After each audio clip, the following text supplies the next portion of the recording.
She did not put her name to it. She never did.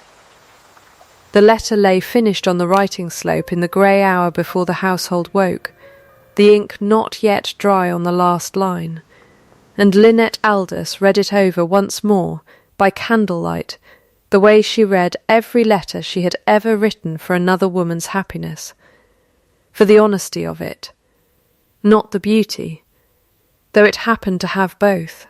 It began, as they all began, with a name that was not her own, Miss Harriet Colby, 25, of good family and better patience, who kept her mother's accounts and her younger brother's tempers with the same steady hand.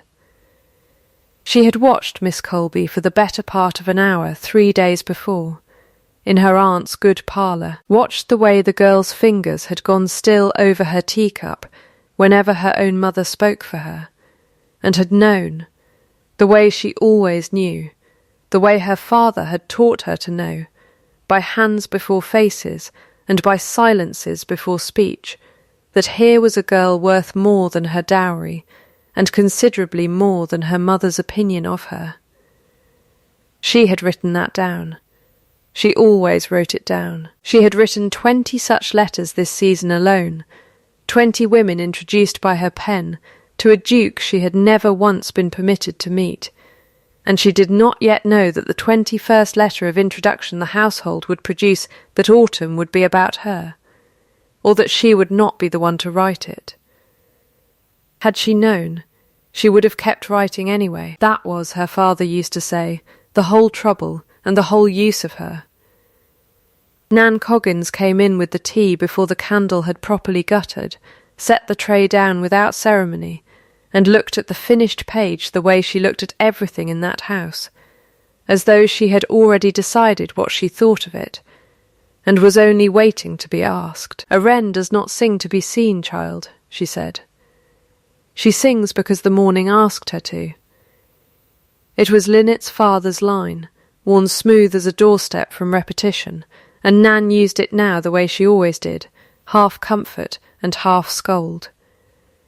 Lynette only smoothed the worn place on her left cuff, where 6 years of ink had thinned the wool, a habit so old she no longer felt herself do it, and said that the morning had asked a great deal of her lately, and given very little back.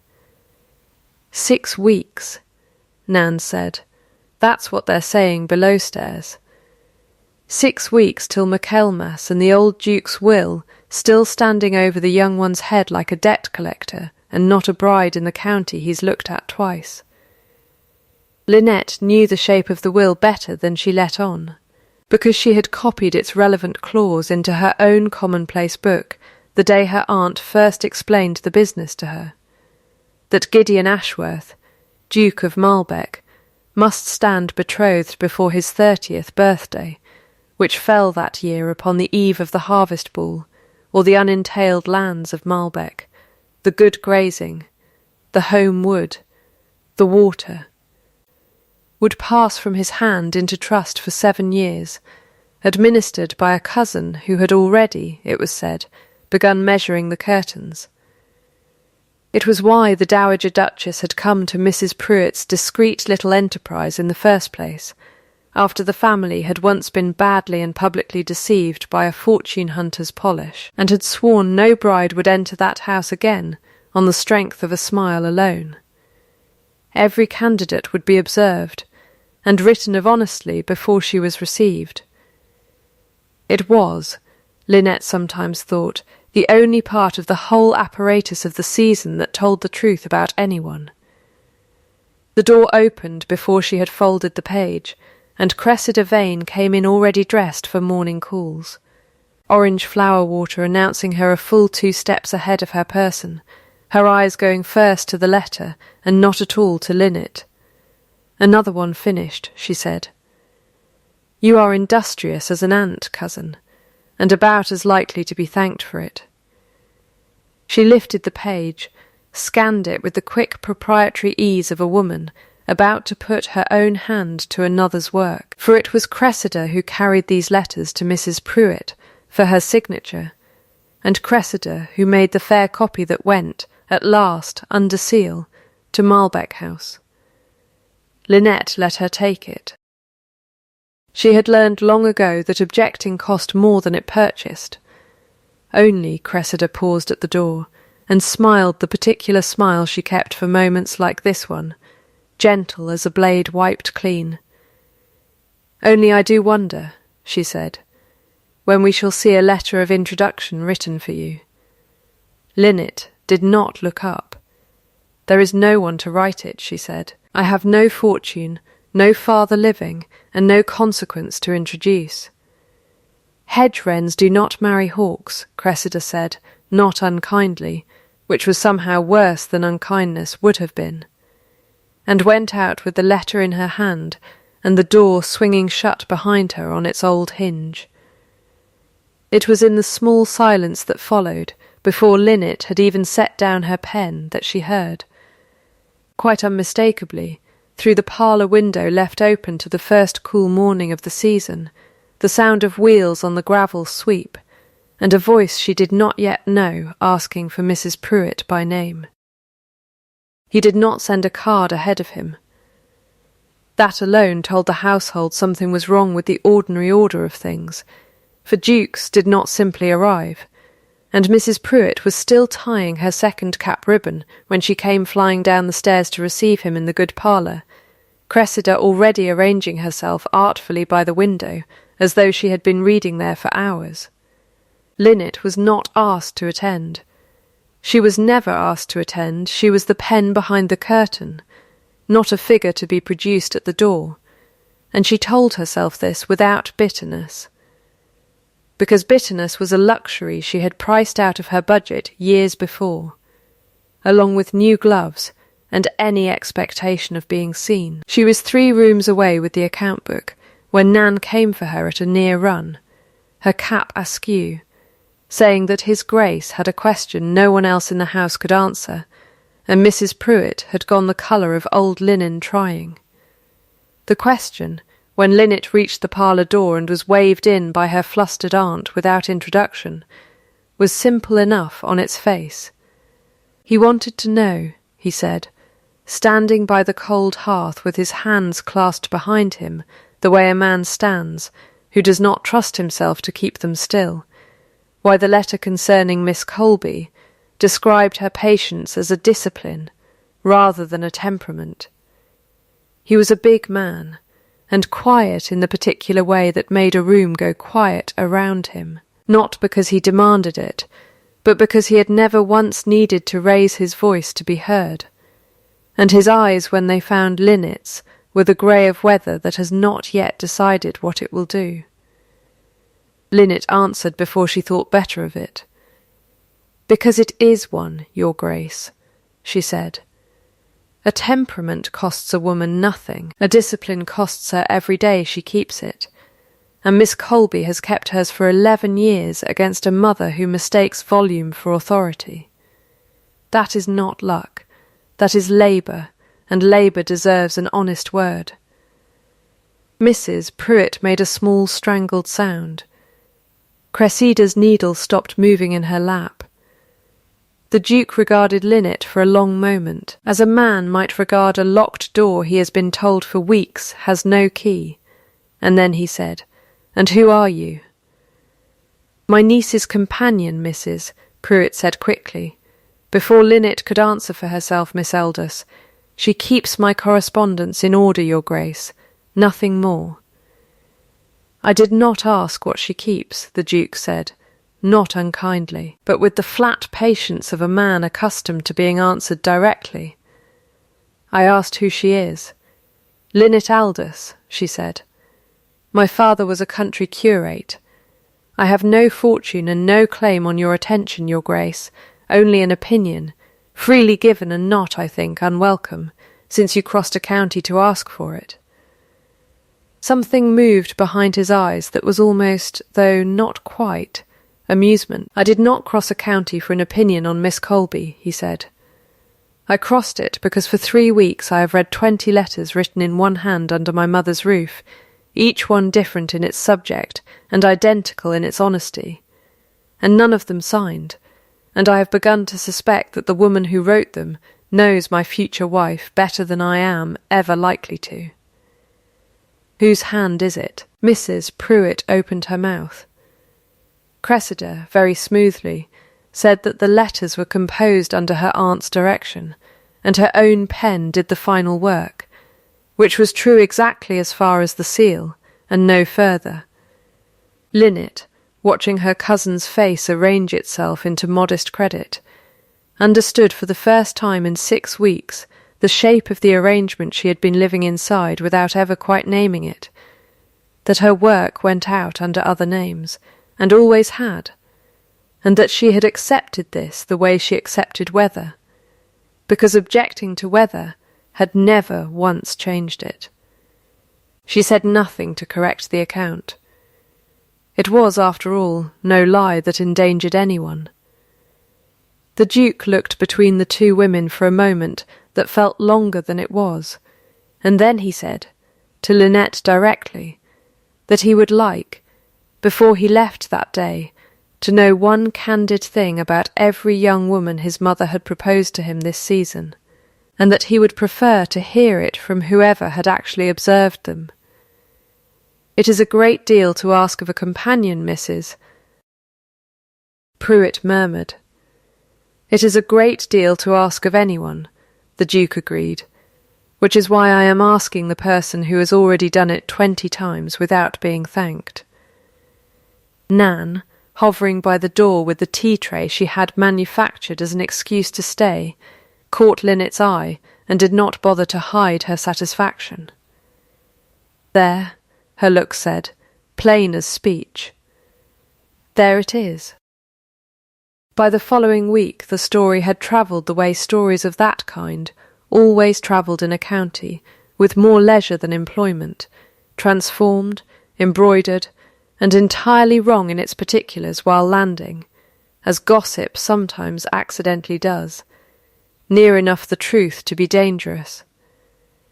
It was said the Duke of Malbec had spent an hour alone with Mrs. Pruitt's plain niece and come away smiling, which was not quite so, though he had in fact smiled once, briefly, at something Linnet had said about a candidate's fondness for correcting other people's Latin. It was said money had changed hands, which had not happened at all. Families with daughters newly in play began sending gifts to the Pruitt household with a frequency that made Nan mutter about bribery over the marketing, and it was in sorting through one such gift basket, a hamper of hothouse fruit sent with excessive warmth from the Grantley family, that Linnet found the note that ought not to have been there. It was tucked beneath the fruit, and addressed not to Mrs. Pruitt but to Cressida directly, thanking her most sincerely for her particular attentions to the matter of Miss Ophelia's introduction, and enclosing, discreetly, a bank draft that Lynette did not examine closely enough that day to understand its size, only enough to feel the small cold turn of a thing filed away without yet being understood. She said nothing of it. It was not, yet, hers to say. Cressida found her an hour later in the writing-room, and did not raise her voice either, which Linnet had begun to notice was a family trait among the truly dangerous. "You did very well with the Duke," Cressida said, arranging herself in the window-seat, with the ease of a cat that has already eaten. "I am pleased for you. Truly, only you must understand, cousin, that a man like that does not marry his mother's clerks. He is charmed for an afternoon, and he rides home and marries a Grantley, or a Colby, or whoever his mother finally settles on, and in 6 months he will not recall your name, and you will still be here, at this desk, writing letters for other women's weddings." "I have always written letters for other women's weddings," Linnet said without heat. "I have never expected otherwise." "Good," said Cressida. "Then we understand each other." She smiled the gentle smile again, and outside the window a wren was singing in the hedge with a persistence entirely out of proportion to its size, and Linnet thought of her father, dead 4 years now, disgraced in his own parish, over a poor box he had never touched. and a debt he had never truly owed. Dead of the shame of an accusation no one had troubled to disprove before he was in the ground, and thought that perhaps this was simply what her family was for. To be small, to be doubted, to be spent by other people's certainties. It was not despair. Despair would have been easier. It was only arithmetic, the kind she had done in her head every week since she was 21, and it came out, as it always did, to a sum she could live inside. That evening the Dowager Duchess's carriage returned, this time with a written note rather than the woman herself, confirming what the county already half suspected, that His Grace would host the harvest ball at Malbec Court on the eve of Michaelmas, 6 weeks hence, and that his choice of bride would, by his father's will, and his mother's decree both, be announced that same night, or the western lands would pass from Ashworth hands for the better part of a decade. Mrs. Pruitt read it aloud at supper, in a voice gone thin with the size of what was suddenly at stake for her small, respectable enterprise, and Lynette, listening, understood that every letter she wrote from now, until Michaelmas carried a weight it had not carried before, that 20 women's futures and a great house's fate had somehow folded themselves into the ink beneath her own ink-stained fingers, and that she had exactly 6 weeks in which to remain, as she always had been, entirely invisible within it. He came again before the fortnight was out, and this time he did not pretend the visit was for his mother's business. He came in the late afternoon, when the light through the writing-room window lay golden low across the papers, and he did not sit where Mrs. Pruitt tried to seat him, but instead, after a moment's survey of the room, drew a second chair to the writing-table itself, where Lynette was correcting a nervous young curate's draft of introduction for his sister, and said that he had come to see how it was done. "How what was done, Your Grace?" "This," he said, gesturing at the papers, the ink, the small ordered chaos of her working desk. "I have spent 30 years being told what people are by other people, who have never troubled to look at them. I should like to watch someone who actually looks." She was aware of her aunt hovering anxiously in the doorway, and waved her back to her account books with a small tilt of her head that Mrs. Pruitt, after 4 years in each other's company, had learned to read as permission to withdraw. For an hour, then 2, the Duke of Malbec sat at a companion's writing-table and read over her shoulder as she worked, asking questions that were not idle. Why had she written that Miss Bell's generosity was a fear rather than a virtue? Why had she trusted a footman's account of a candidate's temper over the candidate's own mother's, and answering, when she turned the question back on him, with an honesty that surprised her more each time it recurred? "I do not know what I am looking for in a wife," he admitted at one point, turning an unused quill over in his big, careful hands that had no business, by his rank, bearing the calluses she could see along the base of each finger, earned, she would learn later, from years spent handling his own hawks rather than trusting the muse to a keeper. "I only know what I am not looking for. I am not looking for a woman who has learnt to want what I want, because it is safer than wanting anything of her own." He said it without self-pity, the way a man states a fact about weather, and something in the flatness of it told her more than the words did. She asked, because it seemed she was permitted to ask him things no one else dared, whether that was a fear born of experience rather than philosophy, and he was quiet long enough that she thought she had trespassed. And then he told her, in 3 short sentences that cost him visibly more than 3 sentences ought, about a woman 2 seasons past whom the whole county believed he had jilted cruelly, and how little of what the county believed was true, and how he had let them believe it anyway, because the truth would have cost the lady more than the lie cost him. It was the first thread of a larger secret, and she understood it as such. Understood, too, that he had chosen to hand her that thread rather than the whole cloth, and she did not pull. "There is a thing I cannot yet lay before you fully," he said, watching her face for the reaction he did not get, "and I find I dislike that more than I expected to." "Then don't," she said. "Tell me only what is true as far as it goes, and I will not mistake the rest for a lie."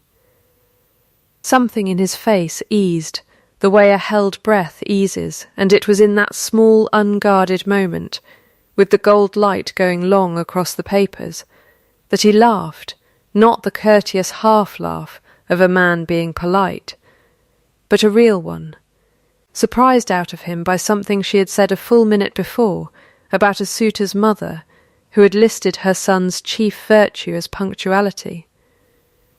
It was so unlike the grave weather of his usual face that Nan, passing the door with linen over her arm, stopped dead and looked in as though a bell had rung that only she could hear.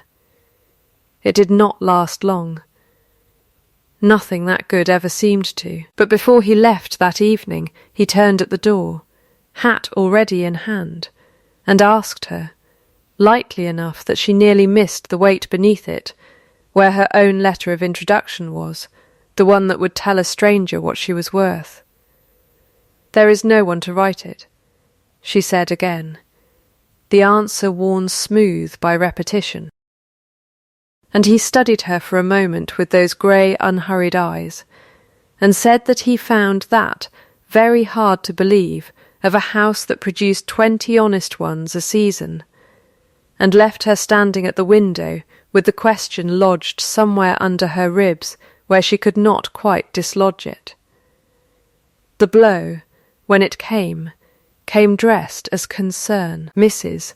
Pruitt summoned Linnet to the good parlour on a wet Tuesday with a face like a woman about to deliver a diagnosis, and on the table between them lay a letter Linnet had never written, in a hand disturbingly close to her own, addressed in substance to the Dowager Duchess, and describing Miss Ophelia Grantley, sweet, awkward, entirely undeserving Ophelia, whom Lynette had genuinely liked upon their single interview as calculating, cold-hearted, and unfit to manage a household, phrases Lynette would never have used of anyone, let alone a girl whose only crime had been nervousness in company.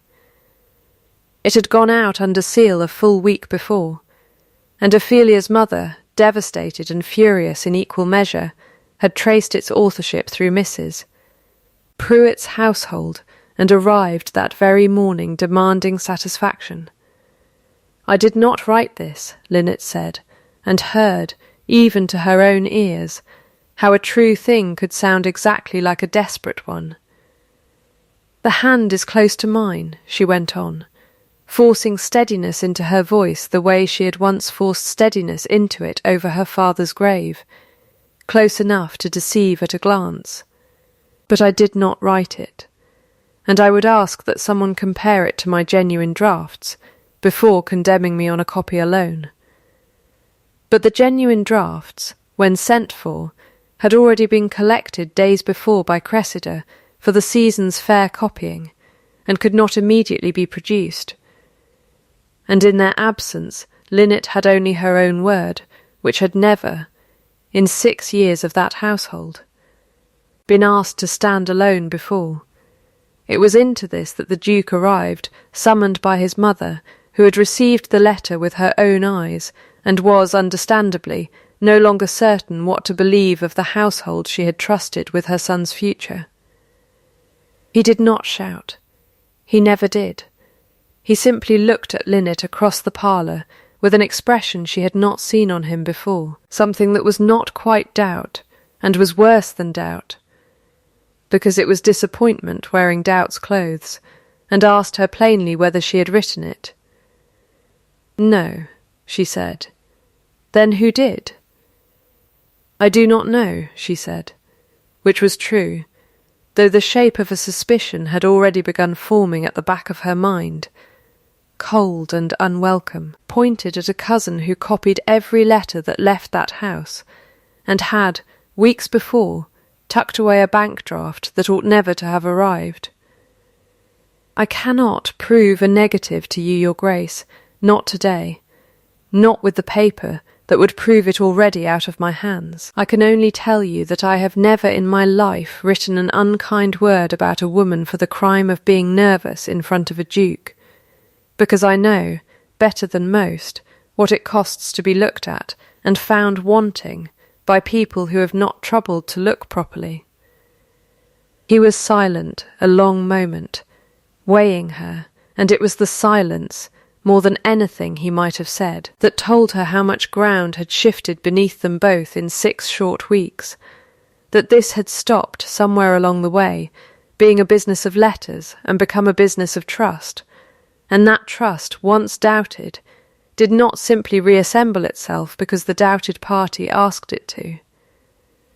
"I want to believe you," he said finally, "and it is not a small thing, Miss Elders, to tell a man that and have him hear only the second half of the sentence."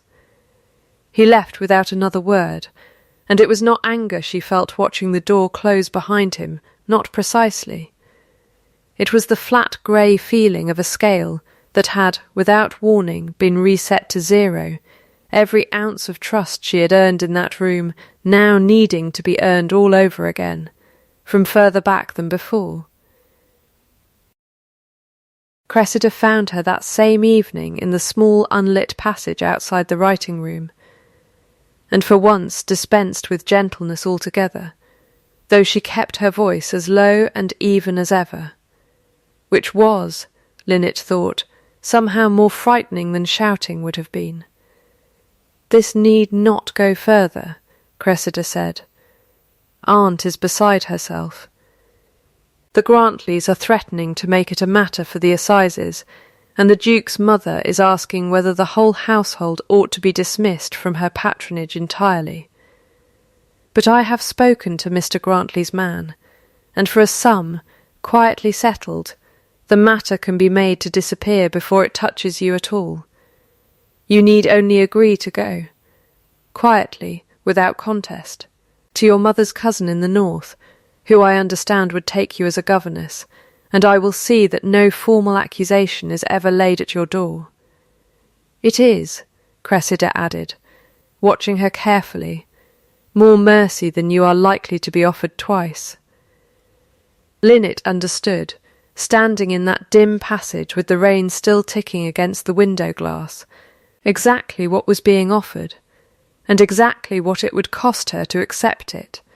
Not merely her position, though that was loss enough, but her name quietly surrendered as the price of peace, an admission by silence of a crime she had not committed, and with it every letter she had ever honestly written, rendered suspect by association. "And I would go with my name unspoken for," she said slowly, understanding it even as she said it, "and everyone who ever trusted a letter of mine would wonder, forever after, whether they had trusted a liar." "No," she said. "No, I will not take it." Cressida's face did something small and unreadable in the near dark, there and gone before Linnet could name it. "You are a fool, cousin," she said, not unkindly, in the way one might say it of the weather, and then she was gone down the passage. Linnet stood alone with the rain, and the knowledge that she had just refused the only easy door left open to her, and that whatever came next would have to be walked through, in the light, in the open, with no one's mercy to soften it. It cost her sleep that night. It cost her, the following morning, considerably more. Mrs. Pruitt did not put her out into the street, for she was not, whatever her fear had made of her that week, an unkind woman. But she could not, she said, with her voice breaking on the words, keep her under this roof while the Grantleys and the Dowager both looked to her for an answer she did not have.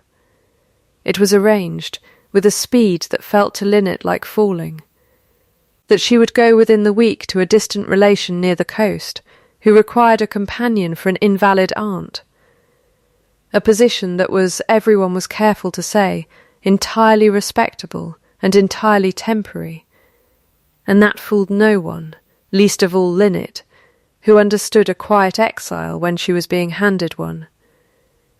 She packed her father's lap desk last, the one thing of value she owned, its brass fittings worn soft with handling, and did not know that Nan, 2 nights before, had quietly removed from its false-bottomed drawer every original draft Lynette had ever written that season, each one dated, corrected, crossed through in her own unmistakable hand, each one bearing in its wax, invisible unless held close to a flame, the tiny pressed shape of a wren, her father's old seal, which she had taken up the habit of using on true drafts the way another woman might sign her name, and hidden them instead beneath the linen in her own trunk, where no searching cousin would think to look.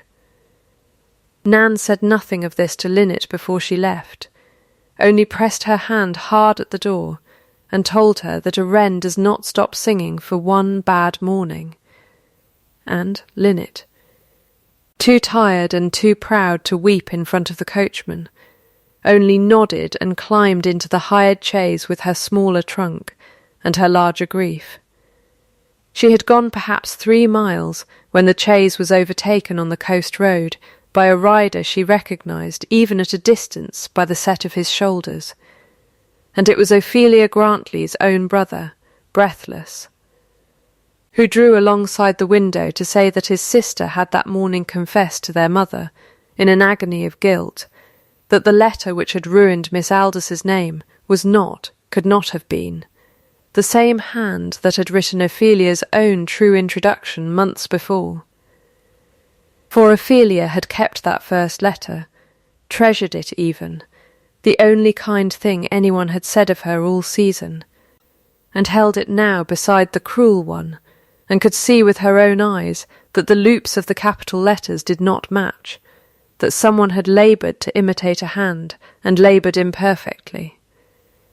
It was not proof enough to satisfy a magistrate, it was proof enough to turn a chaise around, and Lynette, sitting very still, with her father's lap desk on her knees, did not yet know whether it would be enough to satisfy a duke who had last looked at her, as though a door had quietly shut between them, only that she had, for the first time in 6 days, a reason to hope it might be pried open again. They gathered at Nan's insistence in the housekeeper's own small parlour 2 days later, a strange council of the overlooked, Nan herself, arms folded like a woman daring the world to disagree with her, Ophelia Grantley, pale but resolute, her 2 letters laid side by side upon the table, and Lynette returned at Nan's urgent summons before the coast coach had gone a day further. Her father's lap desk opened at last to reveal the drafts that would prove, letter for letter, exactly what she had truly written, and exactly how it had been altered before it left that house.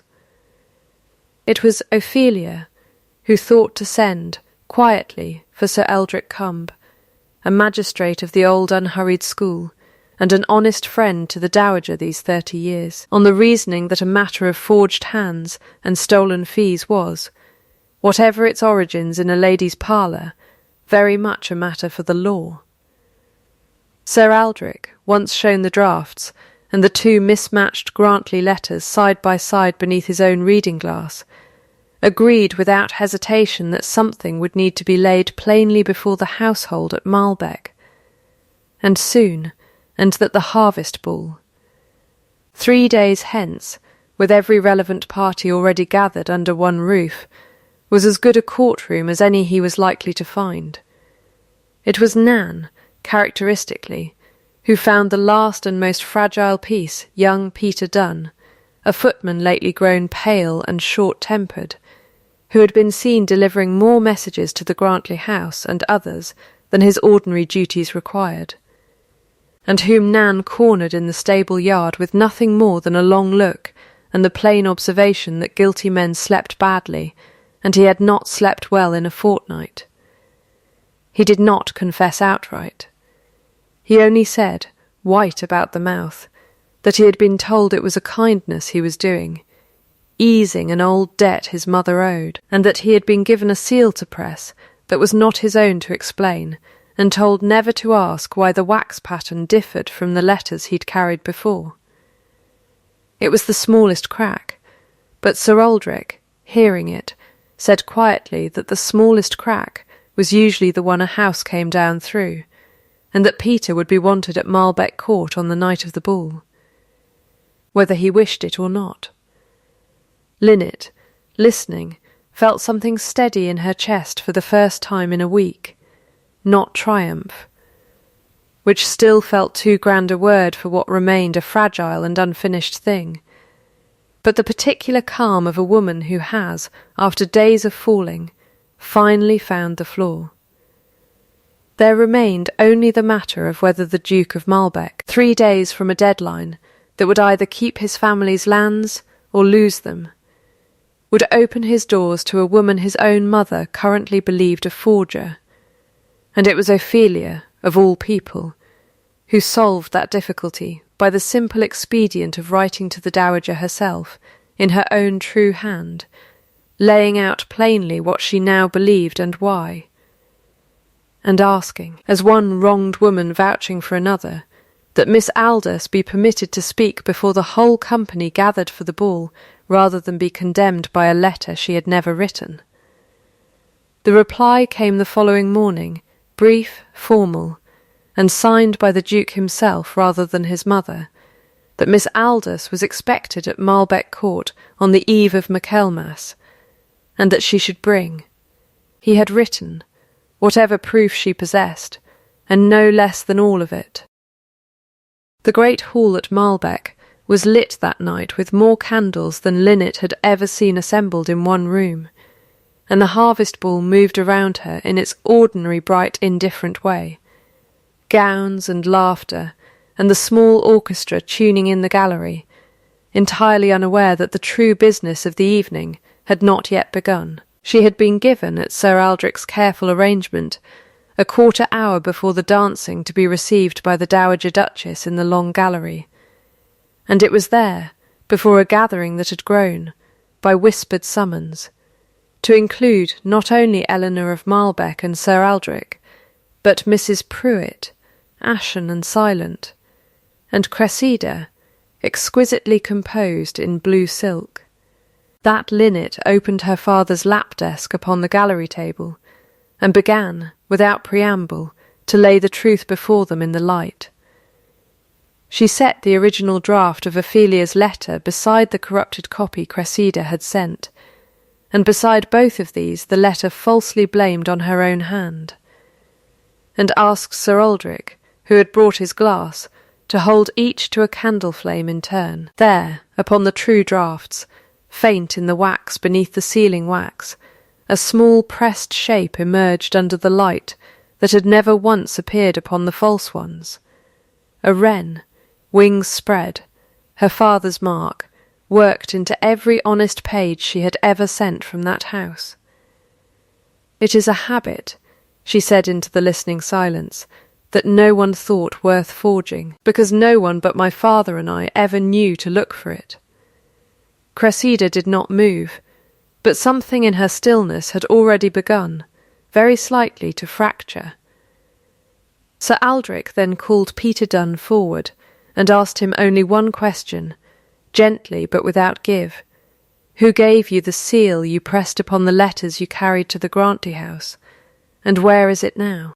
Peter's hands shook visibly as he drew from his coat a small brass die, crudely similar to Linnet's own, but subtly wrong in the wren's wing, and said, in a voice gone thin with relief at finally being asked, that Miss Vane had given it to him herself, along with the letters already sealed, and told him it was only a kindness owed. The Dowager Duchess's face, hearing this, went very still in a way that frightened the room more than any outburst could have. It was Sir Aldrich who produced the last piece, a letter he had obtained that very afternoon from a bank in the county town, in Cressida's own unmistakable hand, thanking a Mr. Grantley for his most sincere and continued generosity regarding the matter of his daughter's introduction.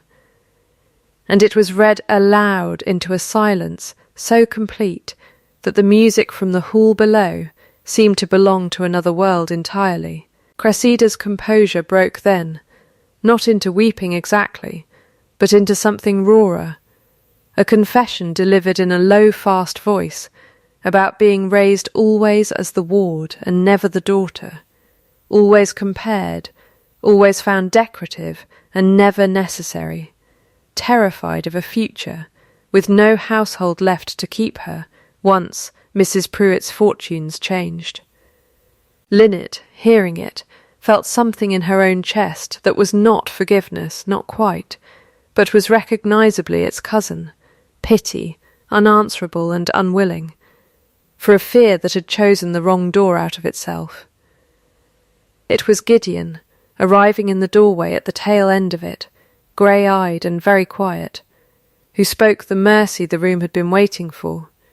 "There will be no charge laid," he said, "for the Grantleys' sake, and for my mother's household, which has suffered enough exposure tonight without a trial to prolong it. But Malbec's patronage is withdrawn from you entirely, and you will go, before the week is out, to my aunt's household in Bath, where you will be housed and allowanced and given, God willing, the chance to build something honest out of what remains. It is not kindness to you," he added, quietly, meeting Cressida's eyes without flinching. "It is protection for everyone you might otherwise have harmed again." He found Linnet afterward on the terrace, away from the returning noise of the ball, where the last of the harvest moon lay flat and gold along the lawn, and he did not begin with an apology, though she could see one sitting behind everything he did say. "I doubted you," he said. "For 6 days I doubted you, and I find I cannot forgive myself for it as quickly as you seem prepared to forgive me." "I would rather an honest doubt than a flattering silence, your Grace," she said, and watched him almost smile at hearing his own early words handed back to him. "I told you once I preferred a plain truth to a polished lie," he said. "I did not expect to be tested on it quite so hard, or to fail the test as badly as I did." "You did not fail it," she said. "You believed a forgery for 6 days. You believed me the moment real proof was set in front of you. That is not failure. That is simply a man who requires evidence, and I have never once thought that a fault in anyone." He was quiet a moment, turning the ring on his smallest finger, his brother's ring, a habit she had learned by now to read as a man steadying himself before something that mattered. "The estates pass out of my hand at midnight if I have not stood before my mother and named a bride," he said. "I would let them go, every acre of them, before I asked you to marry me, because a clock was running out behind us both. So I am not asking you tonight because of the clock. I am asking you because for 6 weeks you have told me the truth when it cost you everything to do it. And I find I would like to spend the rest of my life being told the truth by exactly that woman, clock or no clock, land or no land." "Where is my letter of introduction?" she asked him, though her voice was not entirely steady on it, since it seems I still do not have one, and everyone in this county appears to think I require one to be worth marrying. "Then let me write it," he said, and drew from his coat a single folded page already sealed, which he had, it transpired, composed himself 2 nights before, and carried with him ever since, uncertain whether he would ever have the courage to deliver it. It said, in a hand far less elegant than her own, but no less honest, that Linnet Aldous was the most truthful person he had ever known, that she read character the way other men read weather, and was never once wrong, that she had no fortune, and required none, and that any household fortunate enough to receive her would be the richer for it, beyond any sum a dowry could name. It bore, pressed faintly into its wax, a small clumsy attempt at a wren. "I am not much of a hand at it," he admitted, watching her trace the mark with one finger. "But I understand it matters that the seal be true, and I wished mine to be true for you, even badly done." They were married quietly at the small chapel on the Marlbeck estate, before the leaves had fully turned, with none of the great crowd the harvest ball had drawn, only Nan weeping happily in the second pew, Mrs. Pruitt reconciled and proud, Sir Aldrich standing witness, and Ophelia Grantley, radiant beside a cousin of the Duke's own house she had lately and unexpectedly come to esteem, tossing the last of the season's asters as they came down the chapel steps. Peter Dunn kept his place in the household, forgiven and steadier for the ordeal. Cressida wrote once from Bath, the following spring, a short, plain letter with no flattery in it at all, the first honest one she had ever sent. To say she had taken a position teaching penmanship to a schoolful of girls who would never know what she had once nearly become, and found, to her own surprise, that she did not mind it. And in the parish where Linnet's father had once been disgraced over debts he never owed, a new memorial stone went up that winter at the Duke of Marlbeck's own expense, clearing the Reverend Edmund Aldous' name at last, in the same plain black letters his daughter had spent her whole life learning to trust. A year turned. On a grey autumn dawn much like the one that had begun it all, the Duchess of Marlbeck sat late at her writing desk, finishing a letter of introduction for a shy, overlooked girl in the next parish, whom nobody else had troubled to look at properly. And she was just pressing the small brass wren into the warm wax, when a shadow fell across the page, and a familiar voice, grave and amused in equal measure, asked her where her own letter of introduction was. She looked up at her husband, at the ring he still turned when he was happy, rather than only when he grieved, and said that she believed at long last she had finally been given one, sealed and delivered and kept, and that a wren, it turned out, did not have to stay small to keep singing. She only had to be asked, at last, by someone willing to listen for the answer. If this story warmed you, if you found yourself hoping, the way I did, that somewhere a quiet, overlooked woman gets to be truly seen for the good, unglamorous work of her own hands, then stay a while longer by this fire with me. There is a chair kept for you here, a kettle always near the boil, and I would love nothing more than to read, in the comments below, which line stayed with you longest. Perhaps the moment the Duke asked where her letter was, or the moment she finally believed she deserved one. If you would like more evenings like this one, consider staying on and subscribing, so there is always a place kept warm for you by this hearth. Until then, be gentle with the quiet ones in your own life, the ones who write everyone else's happy ending and never once think to ask for their own, and sleep well, knowing that somewhere a wren is still singing simply because the morning asked her to.